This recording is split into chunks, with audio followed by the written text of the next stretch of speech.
Girlfriend धोखा दे तो क्या करे? अगर आपको पता चल गया है कि आपकी प्रेमिका आपको धोखा दे रही है, तो आप भी अपना ऑप्शन ढूंढना शुरू कर दें, ताकि जब आपके बारे में उन्हें पता चले, तो उन्हें भी इस बात का एहसास हो कि रिश्ते में रहते हुए चीटिंग का दर्द फील करना कैसा होता है। राहुल एक सीधा सादा, ईमानदार और दिल से प्यार करने वाला लड़का था। कॉलेज में उसकी एक अलग ही पहचान थी, पढ़ाकू, मददगार और थोड़ा शर्मीला।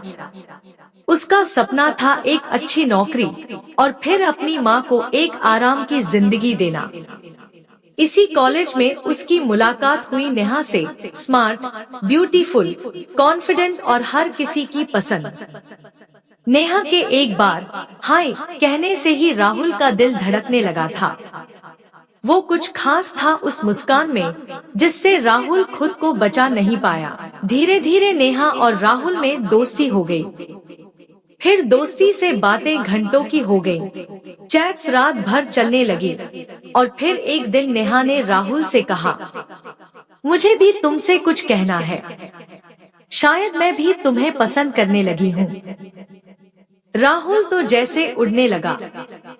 उसे लगा कि उसका सपना सच हो गया। अब नेहा और राहुल हर वक्त साथ रहते थे।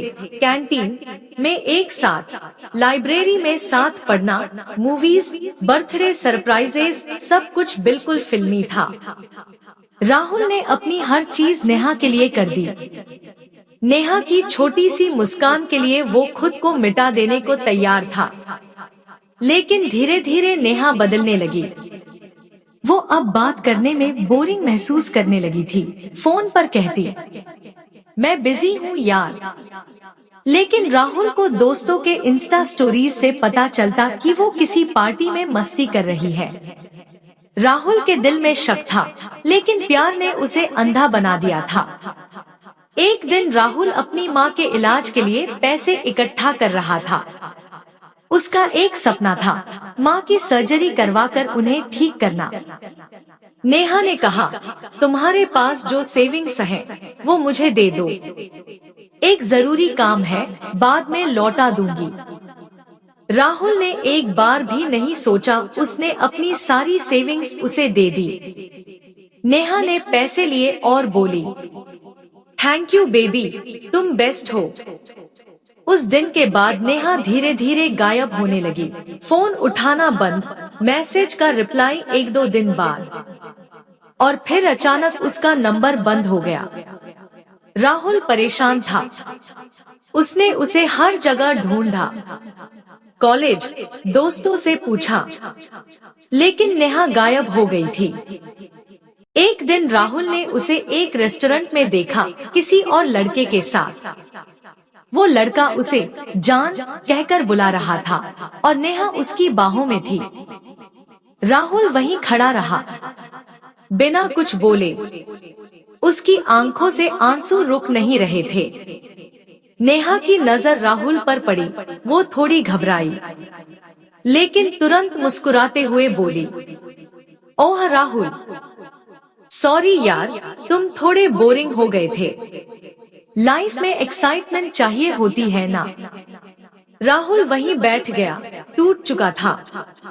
न पैसा बचा था, न प्यार, और माँ की सर्जरी भी अभी बाकी थी। लेकिन वहीं से शुरू हुई राहुल की असली कहानी। उसने खुद को संभाला, दर्द को ताकत में बदला, जॉब ढूंढी, एक्स्ट्रा शिफ्ट्स की, और माँ की सर्जरी करवाई। वो दिन रात मेहनत करने लगा। एक साल बाद राहुल एक मल्टीनेशनल कंपनी में सेलेक्ट हुआ। अब वो वही लड़का था, लेकिन मजबूत, समझदार और आत्मनिर्भर। 2 साल बाद राहुल एक बिजनेस मीटिंग में गया, जहां सामने बैठी थी नेहा, जो अब एक जूनियर सेल्स एग्जीक्यूटिव थी।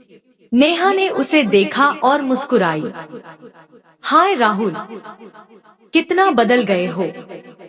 राहुल ने सिर्फ मुस्कुराते हुए कहा, धोखा देने वालों को माफ करना सीख लिया है, और अब मेरी लाइफ में सिर्फ सच्चे लोग हैं।